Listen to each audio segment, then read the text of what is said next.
जी, तो अस्सलाम वालेकुम। आज हम अपनी वीडियो बुक में चैप्टर 1 को स्टडी करना शुरू कर देते हैं। Chapter 1 is all about spiritual problems, just like हमने ओवरव्यू में डिस्कस भी किया था। तो स्पिरिचुअल प्रॉब्लम्स को पहले डिस्कस कर लेते हैं। थोड़ा सा आपको समझा दूं कि what are actually spiritual problems, होती क्या हैं ये। स्पिरिचुअल प्रॉब्लम्स का जो डायरेक्ट मीनिंग बनता है वो होता है रूहानी मसाइल। ऐसे मसाइल जो आपकी रूह से रिलेटेड होते हैं। These are not physical problems, ये आपके जिस्मानी प्रॉब्लम्स क्रिएट कर सकती हैं, बट ये ऐसी प्रॉब्लम्स होती हैं इन देयर एसेंस जिनको आप फिज़िकल मैट्रिक्स से, यानी कि ऐसे तरीक़ों से जिनसे आप फिज़िकल एलिमेंट्स को या फिर बीमारियों को मेजर करते हैं, डायग्नोस करते हैं, आइडेंटिफाई करते हैं टेस्ट्स के थ्रू। इसमें ये स्पिरिचुअल प्रॉब्लम्स आपको शो नहीं होती, और ये बात अब आपको समझ में आएगी एग्जाम्पल्स के साथ। लेकिन एग्जाम्पल्स यहाँ पर केस स्पेसिफिक होती हैं। अगर मैं आपको हर टाइप की स्पिरिचुअल प्रॉब्लम की एग्जाम्पल यहाँ देना शुरू कर दूँगा तो ये खिचड़ी पक जाएगी, बहुत सारा खिचड़ी रायता फैल जाएगा जो कि आपको समझ में नहीं आएगा। हम स्टेप बाय स्टेप लेकर चलेंगे ताकि आपको चीज़ें ईजिली समझ में आ जाएं। तो स्पिरिचुअल प्रॉब्लम का थोड़ा सा आपको आइडिया दे दिया आपको। जैसे जैसे हम एक एक स्पिरिचुअल प्रॉब्लम की टाइप को पढ़ते जाएंगे डिटेल में, आपको समझ में आती जाएगी। एक्चुअली हम इस वीडियो बुक को इतना सिंपल रखेंगे कि हर बिगिनर बंदा भी समझ सके, और जो शख्स ऑलरेडी कुछ रुकिया प्रैक्टिस कर रहा है उसकी भी करेक्शन हो सके कि एक्चुअली में क्या सही है, क्या गलत है, और कहाँ पर करेक्शन की उसे ज़रूरत है इंशाल्लाह ताला। तो अब सबसे पहले स्पिरिचुअल प्रॉब्लम्स की टाइप्स को जानना ज़रूरी है उसकी एग्जांपल्स को समझने के लिए। हमारा पूरा जो कि यूनिवर्स है, पूरी कायनात है, बल्कि मल्टीवर्स है पूरा, इसमें हम इंसानों से रिलेटेड या जिन्नात से रिलेटेड जो भी स्पिरिचुअल प्रॉब्लम्स हैं जो हमारी डोमेन में फॉल करते हैं वो अल्लाह ताला ने क्रिएट किए हैं। वो तीन ही हैं। फर्स्ट ऑफ ऑल इज़ जन्नात, यानी कि जिन्स का प्रॉब्लम, शयातीन का, अपने करीन कह लें, हमजाद कह लें, मोक्कल कह लें, कुछ भी कह लें, बेसिकली ये जिन है। ये अल्लाह ताला ने फ़िज़िकल क्रीचर्स बनाए हैं। ये फ़िज़िकल हैं, yes they are physical, but ये हमारे विजिबल स्पेक्ट्रम में नहीं पाए जाते, जिस वजह से हम इन्हें देख नहीं सकते। हर चीज़ के बारे में अलग से डिस्कशन होगी डिटेल में, अभी के लिए आप सिर्फ जान लें जिन। और दूसरी टाइप होती है स्पिरिचुअल प्रॉब्लम की विच क्राफ्ट, ब्लैक मैजिक, यानी कि जादू टोना या फिर काला जादू, किसी भी किस्म का सिफली, कोई भी वशीकरण, एवरीथिंग जो भी सिहर है, मैजिक है, वो इसमें फॉल करता है। फिर लास्ट इसकी टाइप है इवल आई, यानी कि बुरी नज़र। बुरी नज़र इसकी पूरी टर्म है, लेकिन कॉमन जो लोगों में पाई जाती है टर्म वो है नज़र, सिंपली कि मुझे नज़र लग गई और फलां। इनको डिटेल में पहले स्टडी करना होगा इन टाइप्स को। तो इस क्लास को हम सिर्फ एक ओवरव्यू रहने देते हैं।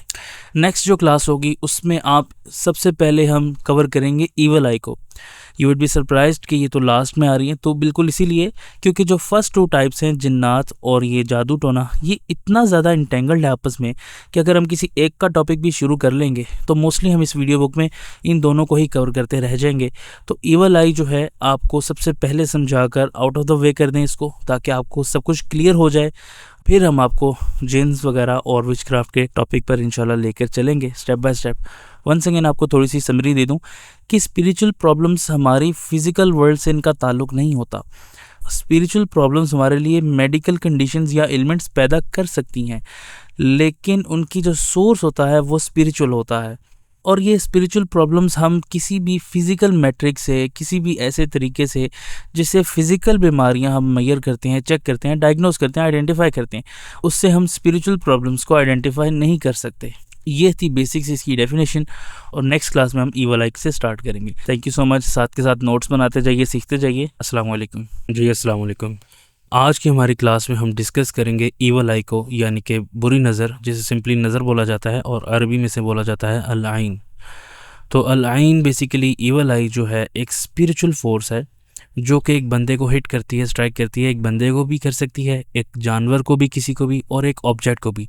ऑब्जेक्ट में यहाँ पर बिल्डिंग्स और हर चीज़ आ जाती है जो कि आप पोजेस करते हैं। और किस चीज़ के साथ हिट करती है ये? सिकनेस के साथ, यानी बीमारी के साथ। ये बीमारी फैटली भी हो सकती है, यानी कि बंदे को मार भी सकती है, और ऐसी बीमारी हो सकती है जो जानलेवा ना हो, नॉर्मल बीमारी, बुखार वगैरह, दर्दें वगैरह, ये चीज़ें। और किसके साथ हिट करती है? एक्सीडेंट्स के साथ। ये आपको हादसात में मुलविस कर देती है, उनको तबाह बर्बाद कर सकती हैं और उनको मौत भी दे सकती हैं। अब ईवल आई लगती कैसे है?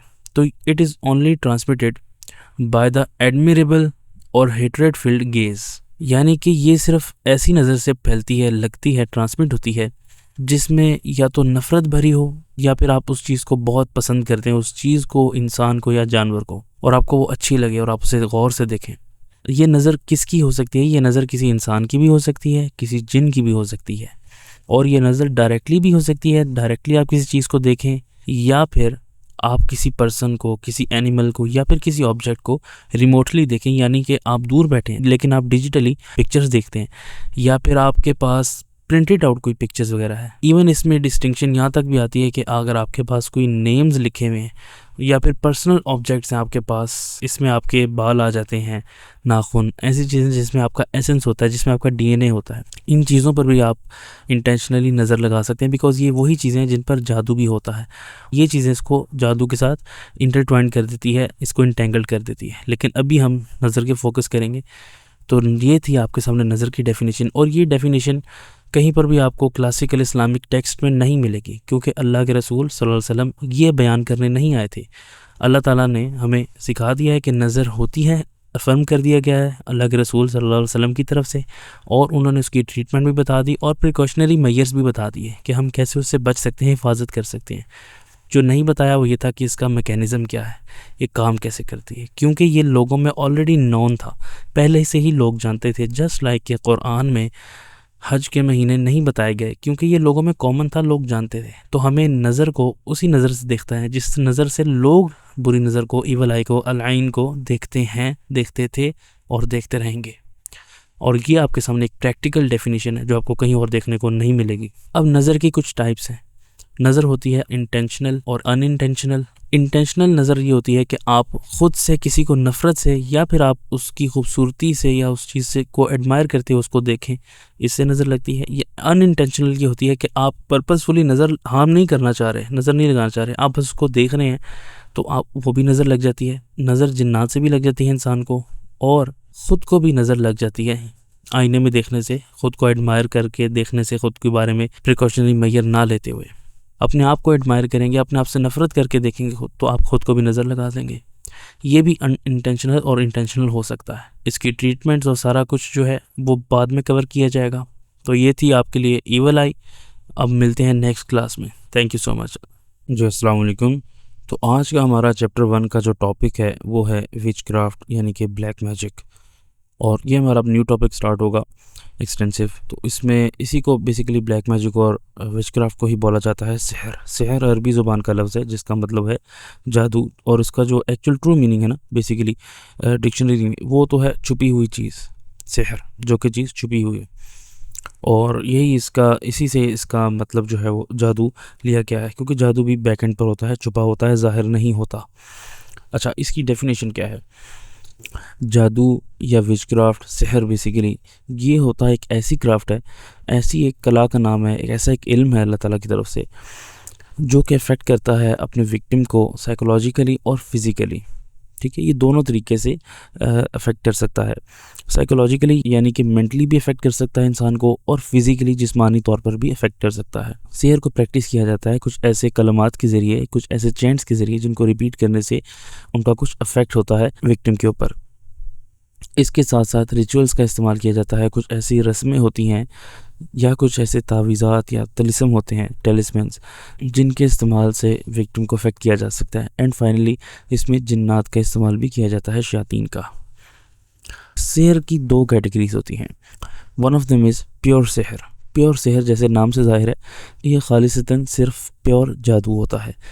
इसमें किसी भी जिन की इन्वॉल्वमेंट नहीं होती, यानी कि बाकी तमाम चीज़ें इसमें यूज़ हो सकती हैं, मंत्र वगैरह, चैंट्स, रिचुअल्स, एमुलेट्स और टेलिस्मेंस वगैरह, लेकिन इसमें जिन्नात की इन्वॉल्वमेंट स्पेसिफिकली नहीं होती।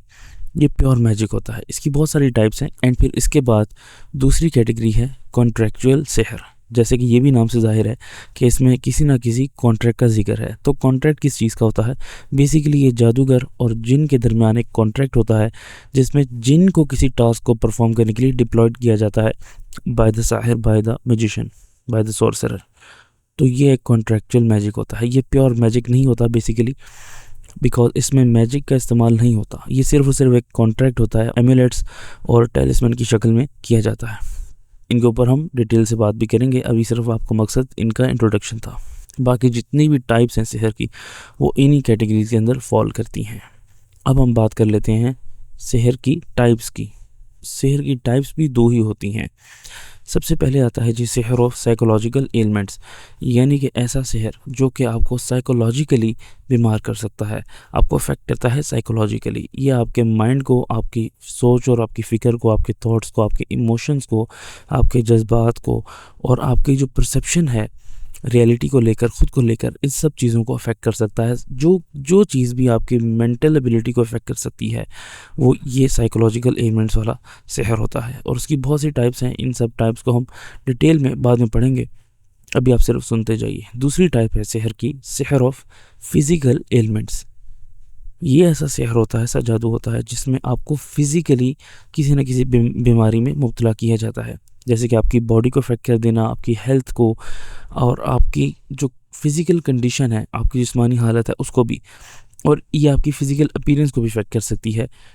इसी में वो तमाम जादू के केसेस आते हैं जो कि दर्द से रिलेटेड है, जिनका डायग्नोज नहीं हो पाता मेडिकली, बीमारियां और इवन डेथ, ये सब कुछ फिज़िकल एलिमेंट्स वाले सेहर से किया जाता है।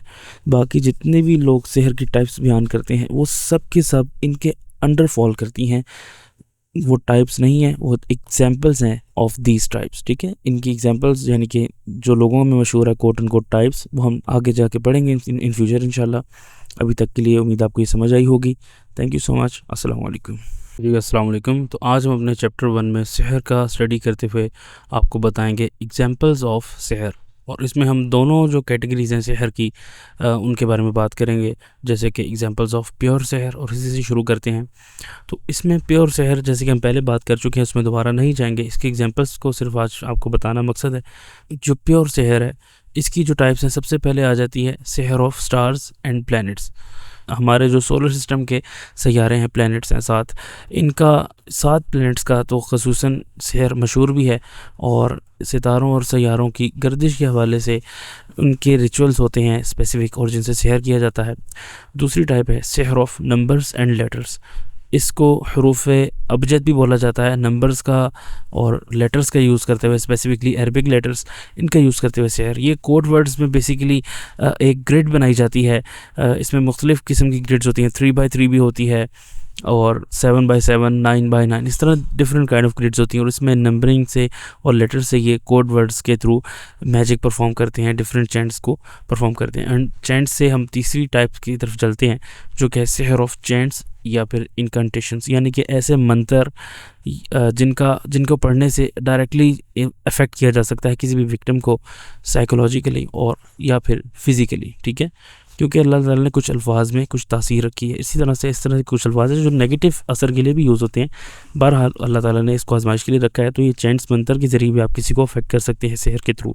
और लास्ट हमारी चीज़ है जी सेहर ऑफ आइटम्स एंड रेलिक्स, यानी कि किसी भी विक्टिम की पर्सनलाइज चीज़ों पर आइटम्स को, रेलिक्स को यूज़ करते हुए, जैसे कि बाल, नाखून वगैरह, और उसका बेसिकली जिस चीज़ में उसका DNA लगा होता है, स्किन, पसीना, इस तरह की चीज़ें, तो इनको यूज़ करते हुए आप एक, या फिर पिक्चर भी हो सकती है किसी की, इसको यूज़ करते हुए आप वुडू डॉल या वुडू मैजिक करते हो, जिससे आप उस चीज़ को बाइंड कर देते हो। जो आपने एक टॉय बनाया, एक डॉल बनाई, एक फेक चीज़ बनाई, उसको आप बाइंड कर देते हो स्पिरिचुअली एक रियल पर्सन के साथ।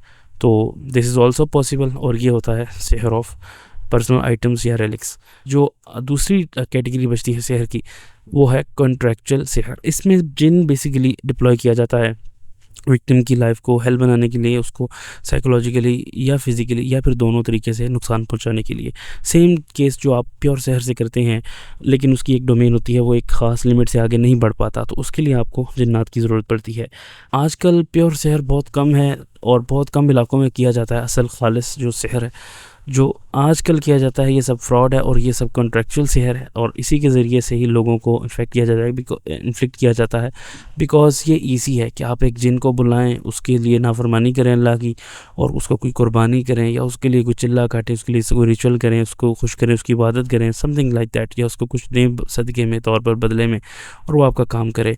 और ये बहुत आसानी है क्योंकि आप उस पर डिपेंडेंट हो जाते हैं, और वो भी खुश हो जाता है आपको शिर्क में, आपको कुफ्र और शिर्क करवा कर। तो बेसिकली चाहे आगे केस किसी भी स्पेसिफिक टाइप का हो, उसमें बहरहाल कॉन्ट्रैक्चुअल सेहर में इन्वॉल्व जिन ही होता है, ठीक है। उम्मीद आपको समझ आई होगी। आपके देखने का, आपके समझने का बहुत शुक्रिया। नेक्स्ट क्लास में मिलेंगे। अस्सलाम वालेकुम जी। अस्सलाम वालेकुम।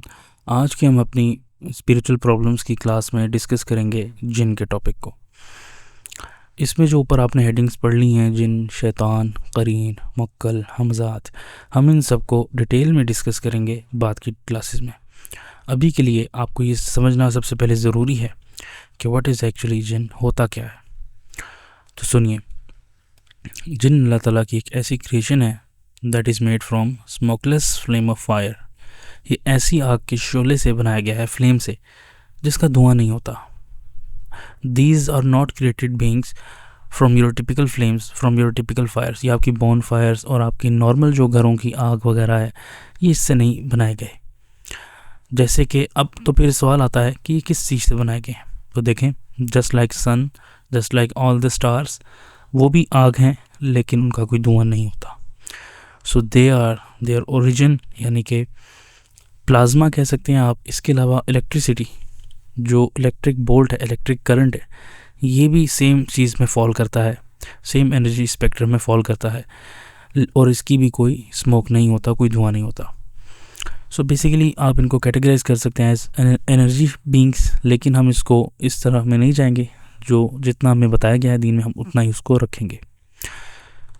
लेकिन एक चीज़ इसमें ज़हन रखनी चाहिए कि they are not actually fire right now. क्यों ऐसा नहीं है? क्योंकि जस्ट लाइक अस, हम लोग इंसान भी तो क्ले से बनाए गए हैं। तो क्या इसका मतलब हमारे से क्ले उतरती है जब हम नहाते हैं? क्या कीचड़ हो जाता है हर सब जगह? ऐसा नहीं होता ना, because we are not actually made from the clay itself. उसके अंदर, सॉइल के अंदर, डर्ट के अंदर, स्टार डस्ट के अंदर जो कुछ भी एलिमेंट्स थे, सो सब कुछ का इस्तेमाल करके आज ये क्रिएशन आपके सामने है और मैं आपसे मुखातिब हूँ और आप सुन रहे हैं। तो इसी तरह से they are made from smokeless flame of fire. That does not mean कि अभी वो खुद आग हैं, बिकॉज फिर हेल्थ उन पे काम ही नहीं करेगी। लेकिन ऐसा नहीं है, वो उस चीज़ से बनाए गए हैं। अभी उनकी क्या कैफियत है, true nature of their existence, उनकी क्रिएशन, ये सिर्फ अल्लाह जानते हैं। Their true form does not fall in visible spectrum, that is why they are hidden. और इसी वजह से हम उन्हें देख नहीं सकते, बिकॉज उनकी जो ट्रू फॉर्म है वो हमारे विजिबल स्पेक्ट्रम में नहीं फॉल करती। और इसी का जो ट्रू मीनिंग है वर्ड जिन का, इसका मतलब ही है हिडन, कोई चीज़ छुपाई हुई। तो ये ट्रूली जस्टिफाई करता है उनका नेम। इनकी टाइप्स जो हैं, जो लोगों में बहुत ज़्यादा मशहूर हैं, जस्ट लाइक मारिद, इफरीत and so on so forth. तो these are all bullshit, these are not types. ये सिर्फ और सिर्फ कहीं पर भी हमें कोई बेसिस दीन में नहीं मिलती कि ये कहीं हमें सिखाया गया हो कि these are types of the जिन। ये लोगों ने फोकलोर से मशहूर कर दिया है, गूल और हिन, बिन। These are all bullshit, nothing exist like that. जो कि हमें बताया गया है एग्जैक्टली कुरान में, वो सिर्फ और सिर्फ इनकी करेक्टरिस्टिक्स हैं। इफरीत मीन्स समवन वेरी स्ट्रॉन्ग। तो ये जस्ट लाइक एक नॉर्मल पर्सन होता है कि स्ट्रॉन्ग है या वीक है, ये एक करेक्टरिस्टिक है, ये उसकी कोई टाइप नहीं है। मारिद मीन्स समवन जो कि बहुत ज़्यादा सरकश है। ऑलरेडी शैतान ऑल्सो मीन्स सरकश, लेकिन शैतान का मतलब मारिद का मतलब बेसिकली इसमें यहाँ पे ये होगा कि ये बहुत ही ज़्यादा सरकश है, इवन नॉर्मल शैतान से बहुत ज़्यादा। तो ये that is the true meaning. तो इसी तरह से टाइप्स अलग हैं। टाइप्स के लिए हमें हदीस मिलती है जिसका रेफरेंस नीचे आपको नज़र आ रहा होगा, अल्बानी ने इसे सही बोला है। इसमें आता है, मशहूर ज़माना हदीस है, सब जानते हैं कि जिन 3 किस्म के होते हैं। पहली वो जो उड़ने वाले हैं, दूसरी वो जो कुत्ते और सांपों में होते हैं, तीसरी वो जो नोमैड्स होते हैं। नोमैड्स का वर्ड एग्जैक्टली नहीं यूज़ हुआ, उसकी कोई हमें टर्म इंग्लिश में नहीं मिलती प्रॉपरली। जो वर्ड यूज़ हुआ है उसकी प्रॉपर ट्रांसलेशन बनती है they come and they depart, they go, they come and they go. Basically that means कि ये कैंप लगाते हैं, कुछ अर्सा रुकते हैं किसी जगह पर और फिर मूव ऑन करते हैं। और यही वो हैं जिनको सूरह नास में जिनसे प्रोटेक्शन मांगी है, खन्नास। द वर्ड खन्नास means the one who retreats after influencing, या कि वसवसा देने के बाद, ख्याल डालने के बाद वो छुप जाता है, छोटा हो जाता है, चला जाता है। तो ये ही वो हैं जो आपको वसवसे देते हैं, इन्हीं से ही हमारा आमना सामना होता है। यही वो शयातीन हैं जो आते हैं और जाते हैं। ऐसा ही नहीं है सिर्फ इन्हीं से होता है, लेकिन mostly they are the ones जिनसे हम प्रोटेक्शन सीख कर रहे होते हैं अल्लाह ताला की। So I hope that is clear. ये था एक इनका इंट्रोडक्शन, और इसमें बहुत डिटेल से हर एक इनकी टाइप पर डिस्कशन होगी, हर एक इनकी करैक्टरिस्टिक पर बात होगी नेक्स्ट क्लासेस में। तो अभी तक के लिए आपने उम्मीद है अच्छा सीखा होगा कुछ ना कुछ। Thank you so much. अस्सलाम वालेकुम। जी अस्सलाम वालेकुम। आज की हम अपनी क्लास में कवर करेंगे जिन के टॉपिक में से फ्लाइंग जिन। फ्लाइंग जिन बेसिकली जैसे कि नाम से ज़ाहिर है उड़ने वाले जिन्नात होते हैं और इनको अल जिन्नत तय्यारून बोला जाता है अरबी में। ये स्पेसिफिकली एक टाइप है जिन की क्लासिफिकेशन कह लें कि जो कि करेक्टराइज ही इस तरह से होती है कि इनके उड़ने की एबिलिटी से ही इनका नाम है। जैसे कि ज़ाहिर हमने पिछली क्लास में भी इसको कवर किया था। और ये उड़ते हैं स्पेसिफिकली सिर्फ और सिर्फ अर्थ के ऊपर नहीं उड़ते, ये हेवंस तक जाते हैं, स्पेस में जाते हैं।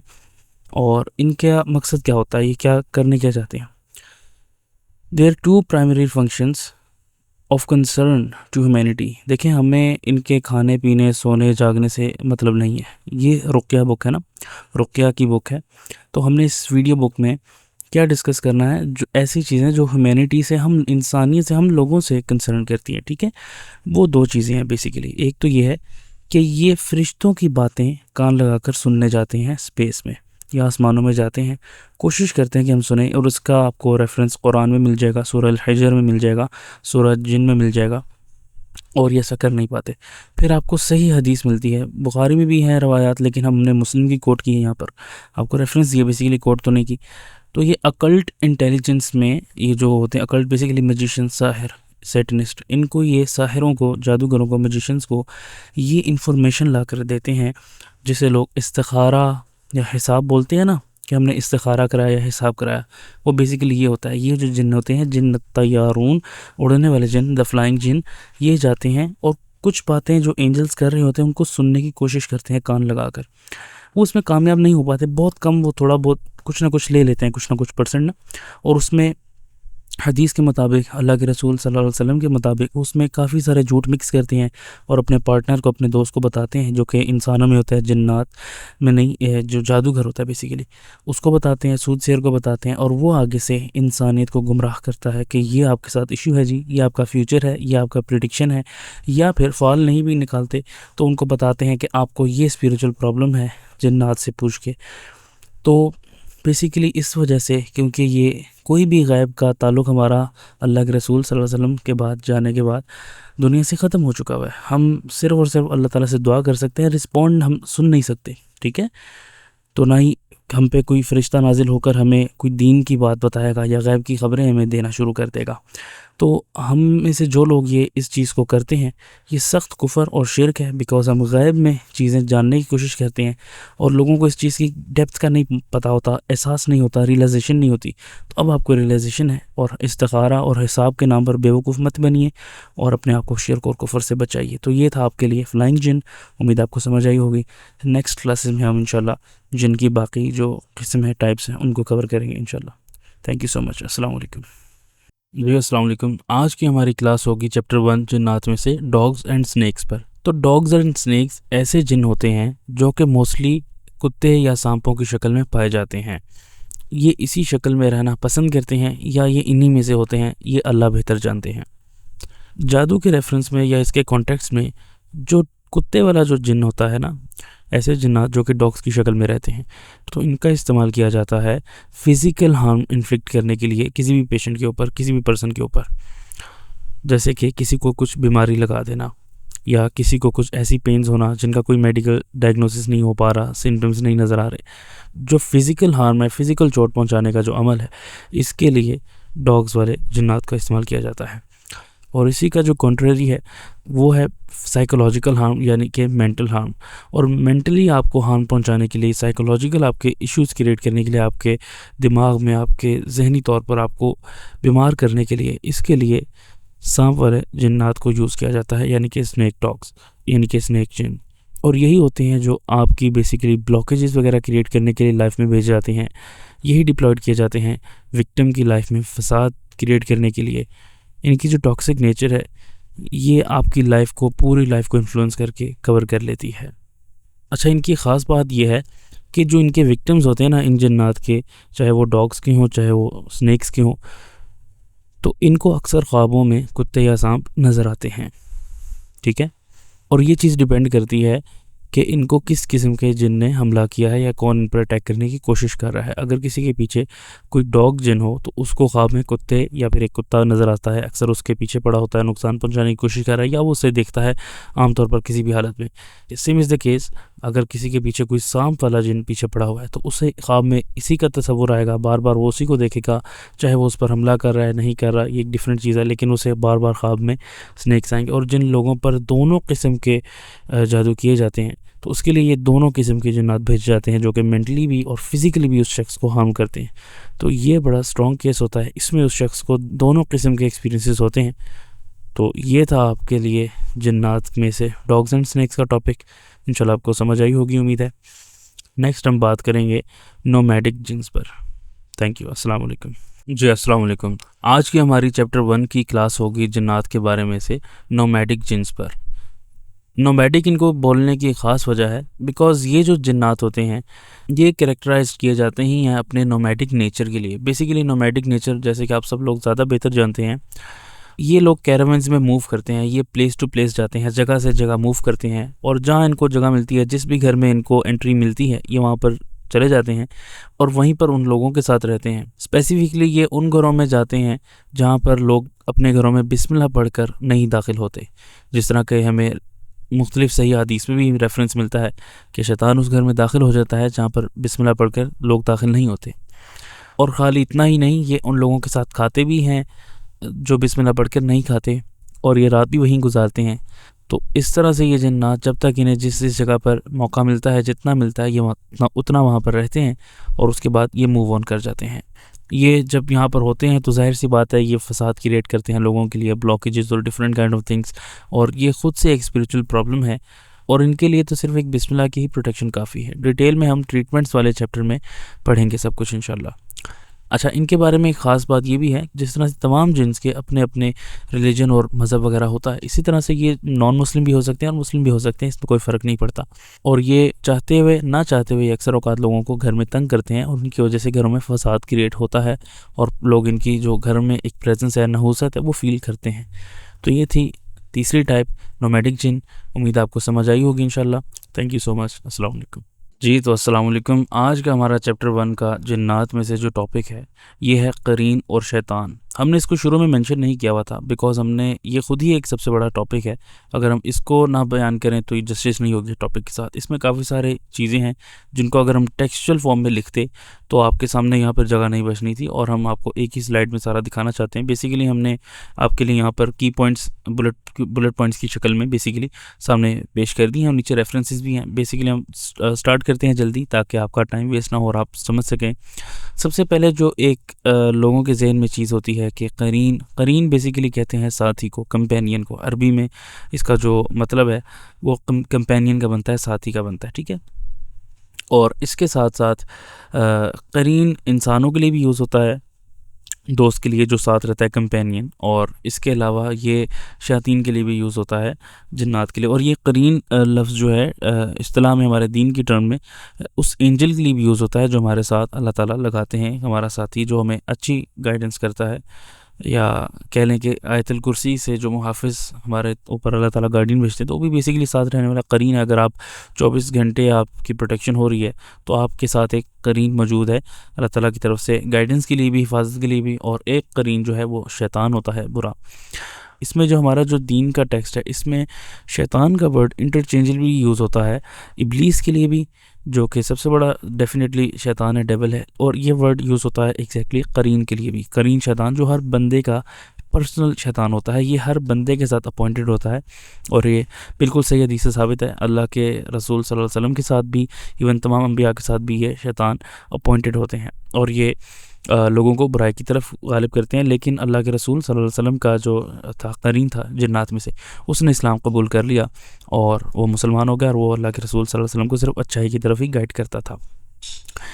तो ये बेसिकली सब के साथ लगाए जाते हैं, हर इंसान के साथ। उसी हदीस से में ये चीज़ पता चलती है। अच्छा, अब सबसे पहला पॉइंट जो लोगों के जहन में आता है और अक्सर पूरे दिन में गालिब सोच है, तो समझ लें कि करीन जो है ये अल्लाह ताला लगाते हैं आजमाइश के लिए। नहीं, ऐसा बिल्कुल भी नहीं है और ये अल्लाह के इंसाफ के ख़िलाफ़ चीज़ है कि अल्लाह ताला किसी को गलत सोच लगाने के लिए गाइड करते हैं। अल्लाह रहमान है, अल्लाह ताला जानबूझकर किसी को जन्नत में नहीं ले जाना चाहते। वो तो अगर वो यही चाहते तो फिर आप हिदायत के लिए अंबिया क्यों भेजते। हाँ, उन्होंने इजाज़त दे रखी है, इसी वजह से उन्होंने शैतान को ख़त्म नहीं किया, तो बैलेंस क्रिएट हो, इंसान अपनी मर्ज़ी से चूज़ करे, वरना ज़बरदस्ती हिदायत अल्लाह ने किसी को नहीं देनी। अल्लाह को किसी का ईमान नहीं चाहिए, इसी वजह से उसको ज़बरदस्ती एंगल को नहीं जोड़ा गया, वरना अल्लाह ताला भी पॉइंट कर सकते थे बराबरी करने के, लेकिन अल्लाह ताला रहमान है, रहीम है और रहम करने वाले हैं। तो अल्लाह ताला की तरफ से ये चीज़ नहीं होती, ये चीज़ की जाती है शैतान की तरफ से। उसका हिंट हमें कुरान से मिलता है। अल्लाह ताला शैतान से कहते हैं कि तू अपनी फ़ौज लेकर हमलावर हो जा इन पर, जैसे मर्ज़ी तू इन पर हमलावर हो। यह मफ़हूम है आयत का, नीचे रेफरेंसेस आपके सामने, आप खुद देख सकते हैं, बाद में चेकआउट कर सकते हैं। तो अल्लाह ताला ने हमें बताया कि शैतान के साथ और भी, इब्लीस के साथ और भी शैतान मौजूद थे, उसकी एक पूरी आर्मी थी जो कि अपने प्यादे यूज़ करेंगे, अपने जो पॉन्स है इनको यूज़ करेंगे इंसानों के ऊपर। तो अल्लाह ताला ने उसको कहा कि तू जैसे मर्ज़ी इस्तेमाल कर, जो तेरी तरफ जाएंगे, तेरी बात सुनेंगे, तुझे फॉलो करेंगे, वो तेरे ही जैसे हैं और वो डिज़र्व करते हैं जहन्नम को, और तू तेरे साथ वो जहन्नम में जाएंगे। लेकिन जो तुझ जैसे नहीं हैं और जो खालिस अल्लाह ताला की इबादत करते हैं, अल्लाह की ताला की बंदगी इख्तियार करते हैं, तो वो जहन्नम में नहीं जाएंगे। सो दिस मेक श्योर कि शैतान हैज़ एन आर्मी, और उसकी आर्मी से ही ये लोग हैं जो सब लोगों पर अटैक करते हैं, उनके साथ इन्फ्लुएंस करते हैं उनको, और यही वो करीन है। और ये चीज़ तो क्लियर होगी कि इब्लीस करीन को लगाता है, ठीक है जी। और इब्लीस पर्सनली जाके हर एक बंदे से नहीं मिल सकता, क्योंकि इब्लीस हर जगह पर अवेलेबल नहीं है, ज़ाहिर सी बात है। तो इस तरह से जो इसकी आर्मी है, कोई भी जिस तरह से एक आर्मी होती है, इसमें कुरान और सुन्ना में हमें इसका कोई डेफिनेट, अगर आप कहेंगे ना कोई रेफरेंस दें तो कोई प्रूफ दें, तो इसकी दलील नहीं होती इन चीज़ों की।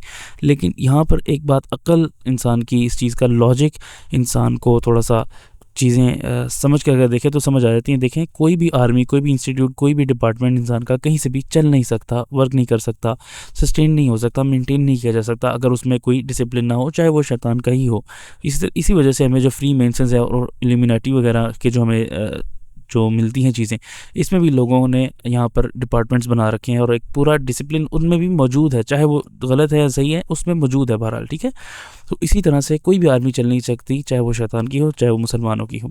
तो डिपार्टमेंट इसमें डेफिनेटली हैं, और इसमें स्पेसिफिकली जो करीन का डिपार्टमेंट है, इसमें से उसके शयातीन अपॉइंट करते हैं करीन को, जिनको, और इब्लीस पर्सनली नहीं करता, ना ही उसे ज़रूरत है इतने छोटे लेवल पर आकर हर एक इंसान के लिए करीन मुकर्रर करने की, अपॉइंट करने की। So I hope that is clear. इंशाल्लाह नेक्स्ट पॉइंट है हमारा कि ये जो करीन है, ये रेडी सोल्जर होता है उस वक्त जब इसकी अपॉइंटमेंट का वक्त होता है इंसान की बर्थ पे। कैसे पता चला कि इंसान की बर्थ पर? तो ये भी हमें सही हदीस से पता चलता है कि हर इंसान जब पैदा होता है, उसका बच्चा आदम की औलाद पैदा होती है, तो ये खंजीर जो सूअर हैं, शैतान, ये एक साथ शैतान उसको टच करता है बच्चे को, जिसकी वजह से बच्चा रोता है। और हमें इस चीज़ से पता चलता है कि ये उसी वक्त खंजीर वहाँ पहुँच जाता है, इसको अपॉइंट कर दिया जाता है, सूअर को, शैतान को।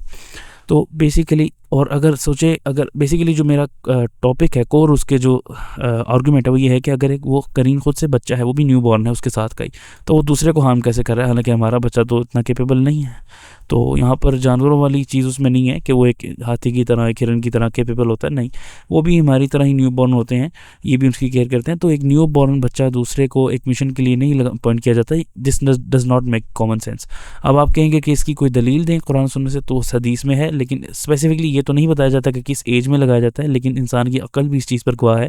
और इंसान, लॉजिकल रैशनल बात है कि एक बच्चे को कभी भी आप अपॉइंट नहीं कर सकते किसी भी दूसरे इंसान के ऊपर। तो थोड़ा सा ये इनकी एज बड़ी होती है और ये ऑलरेडी मैच्योर होते हैं और अपनी जन्नात, अपनी एज में रेडी सोल्जर होते हैं, इनको ट्रेनिंग दी जा चुकी होती है, एंड ऑब्वियसली उस वक्त जाके आते हैं। और यही प्रूफ है कि जब छोटे बच्चे बगैर मेडिकल रीजंस के भी उनको फिट्स पड़ते हैं, उनको दौरे पड़ते हैं, और एपिलेप्सी वगैरह जो मेडिकल सीजर्स नहीं होते उसके अलावा भी इनको सीजर्स वगैरह या एपिलेप्सी वगैरह होती रहती है। तो ये जो चीज़ें, और बच्चे रात को अचानक उठ के जो उनका रोना है, परेशान करना है शैतान के टच के थ्रू, ये चीज़ें सारी डॉक्यूमेंटेड हैं और वेल एस्टेब्लिश्ड है। नेक्स्ट हमारा जो पॉइंट है वो है जी कि ये मे बी अपॉइंटेड किए जाते हैं जनरेशनली विद इन फैमिलीज। देखें, शैतान ने अगर किसी ने, मैं बेसिकली हम फ़र्ज़ कर लेते हैं हम लोग शैतान हैं, हम लोगों ने खुदा न खास्ता शयातीन है, हमने किसी क्रीचर पर, किसी भी जनरेशन पर हमने नज़र रखनी है, उनकी इन्फॉर्मेशन लेनी है, उनको जन्नत में भेजना है। तो बेसिकली क्या सबसे बेस्ट तरीका है कि हम उनकी खूबियाँ भी जानें, उन पर इन्फॉर्मेशन गैदर करें, उन पर उनका डाटा इकट्ठा करें। वही चीज़ जो सेम अभी AI कर रहा है। AI आपको कंट्रोल करने के लिए सबसे पहले आपका डाटा उसके पास कंप्लीट होना चाहिए, उसकी हिस्ट्री होनी चाहिए। तो इसी तरह से ये डाटा आपका इकट्ठा करते हैं, इनके पास आपसे ज़्यादा आपकी साइकोलॉजिकल हिस्ट्री होती है, आपकी फैमिली की, आपकी जनरेशन्स की। और ये चीज़ भी अक्ल कहती है, ये इसका कोई प्रूफ मेरे पास कुरान और सुन्नत से नहीं है, लेकिन अक्ल इस चीज़ को मानती है कि एक अगर फैमिली में एक फैमिली लगी हुई है शैतान की किसी ह्यूमन फैमिली के साथ एज करीन, तो डेफिनेटली उनकी औलाद उसी फैमिली में आगे चलनी चाहिए, ताकि क्योंकि उनके पास एक जनरेशनल डाटा है उस फैमिली की साइकोलॉजिकल हिस्ट्री का, उस फैमिली की मेडिकल हिस्ट्री का, और वो बेहतर उन चीज़ों को अंडरस्टैंड कर सकते हैं उस फैमिली को, और बेहतरीन तरीके से उन लोगों को जन्नत की तरफ वो राग़िब कर सकते हैं। तो ये बहुत अच्छी एग्जांपल है कि यानी कि आपको समझने के लिए कि ये मे बी जनरेशनली अपॉइंट किए जाते हैं विद इन फैमिलीज़। अच्छा, जो नेक्स्ट पॉइंट है हमारा वो ये है कि डेफिनेटली, जैसे कि हमें ये तो ऑलरेडी वेल एस्टेब्लिश्ड फैक्ट है कि इनके पास भी फ्री विल होती है जस्ट लाइक ह्यूमंस, लेकिन यहाँ पर वैसे ही ऐड कर दी गई टीम की तरफ से, तो आपको सोचा बता दें। अच्छा, बाय डिफ़ॉल्ट इनका जो बिहेवियर है वो ह्यूमंस के साथ वो हॉस्टाइल है, फिज़िकली और मेंटली हमें हमेशा तकलीफ़ ही पहुंचाना चाहते हैं ये सूअर और खिंजीर। तभी हमारे न्यू बॉर्न बेबीज़ को, टॉडलर्स को या आकर इन्फेंट्स को रात को तकलीफ़ देते हैं, सीजर्स करते हैं, और ये उनको डराते हैं ख्वाबों में, नाइटमेयर्स के थ्रू। और सभी ने अपने बचपन में कोई ना कोई ऐसा ख्वाब बुरा देख रखा है जो उनको आज भी याद है और उनको आज भी हॉन्ट करता है। तो ये उसी खिंजीर और सूअर की वजह से ही है, ये वही इसके लिए रिस्पॉन्सिबल है, वही कल्प्रेट है। तो अल्लाह की लानत हो इन पे। और दूसरी चीज़ है जी कि लास्ट चीज़ जो इसमें आपको बताई जाएगी वो ये है कि इनका जो है ना एक स्पेसिफिक की रोल होता है, बड़ा मेजर रोल होता है उन केसेस में जिनमें ऐसा सेहर किया जाता है उस पर्सन पर, ह्यूमन पर, जिसमें जिन्नात का इस्तेमाल हो। और ये कौन से केसेस होते हैं? बेसिकली ये होते हैं किसी की बंदिश करने के लिए या रुकावट करने के लिए, आपकी लाइफ को इन्फ्लुएंस करने के लिए, कंट्रोल करने के लिए, आपको तबाह बर्बाद करने के लिए जो सेहर होता है। तो इसमें मैजिक की इतनी बड़ी डोमेन नहीं होती कि आपको, इतनी वाइड डोमेन इसकी नहीं होती कि आपकी लाइफ पर इतना इन्फ्लुएंस कर सके। तो ये फिर जिन्नात के थ्रू करते हैं। और कौन सा बेहतरीन जिन होगा करीन के अलावा, जिसके पास आपकी तमाम साइकोलॉजिकल हिस्ट्री है, जिसको आपकी वीकनेसेस पता है, जिसको आपकी समझ लें कि आपकी स्ट्रॉन्ग पॉइंट्स का पता है, जो कि आपको इजीली मैनिपुलेट कर सकता है और कर चुका है ऑलरेडी लाइफ में कितनी दफ़ा, बार बार आपसे सिन करवाता है, बार बार आप प्रॉमिस करते हैं फिर आप वही सिन करते हैं। तो वो जानता है कि कब आप वीक है, कब आप स्ट्रॉन्ग है, कब आप गिव इन कर देंगे। तो कौन बेहतर है सेहर परफॉर्म करने के लिए करीन से? तो जब शैतान का मामला आता है तो ये उनको इंटेल के लिए भी यूज़ करते हैं, आपके ख़िलाफ़ स्पाई करता है ये डेफिनेटली, ये खंजीर। और यही अच्छा, एक और चीज़ भी है जो यहाँ मेंशन नहीं की पॉइंट में, यही वो शैतान होता है जिसके बारे में हदीस में आता है कि जब इंसान सोता है तो ये उसके सर के पीछे 3 गिरा लगा देता है। और जैसे इंसान जब सुबह उठता है और उसको बेसिकली रात में आवाज़ देता रहता है कि सो जा, रात बड़ी लंबी है, सो जा, ताकि फजर का वक्त भी सोता रहे और सोए हुए गुजार दे। तो इसकी गिरा के जादू की वजह से इंसान सुबह उठ नहीं पाता फजर के वक्त में। तो जो इंसान उठते साथ ही सुबह अल्लाह को याद कर लेता है तो उसकी एक गिरा खुल जाती है, एक जादू ख़त्म हो जाता है। और फिर दूसरा जादू ख़त्म होता है जब वो उठ के वज़ू कर लेता है, और इसके बाद उसके अंदर और एनर्जी आ जाती है, उसकी दूसरी गिरा भी खुल जाती है। और फाइनली थर्ड गिरा खुलती है जब वो 2 रकत नमाज़ पढ़ लेता है, चाहे वो फ़र्ज़ हो चाहे नफल हो। फजर पढ़ ले तो सबसे बेस्ट है। तो नमाज़ पढ़ते ही उसकी तीनों गिरा खुल जाती है और फिर वो उसकी मॉर्निंग फ्रेश होती है। जो ये सब नहीं करता तो वो सुबह सूअर की तरह उठता है और फिर सारा दिन उसका खंजीर की तरह गुजरता है, बिकॉज वो खंजीर के जादू के साथ अटैच होकर उसके साथ सूअर बन गया। तो जितनी मर्ज़ी ये बात फ़नी लगे, लेकिन एक्चुअल में यही ट्रुथ है, और थोड़ा सा लाइट वे में आपको समझाया जा रहा है, लेकिन यही सच बात है। तो और ये मैं हदीस से बिल्कुल चीज़ें मिल भी जाती हैं, रेफरेंसेस सारे नीचे लगे हुए हैं, आप देख सकते हैं। और बहुत फेमस हदीस है जिसका मैंने यहाँ पे रेफरेंस किया। तो ये था हमारे लिए, मैंने बहुत शॉर्ट करके समझाने की कोशिश की है ताकि इसको खुतबा और एक स्पीच का जो है वो शक्ल ना दी जा सके, लेकिन उम्मीद आपको समझ आई होगी। Thank you so much. इंशाल्लाह नेक्स्ट क्लास में मिलते हैं।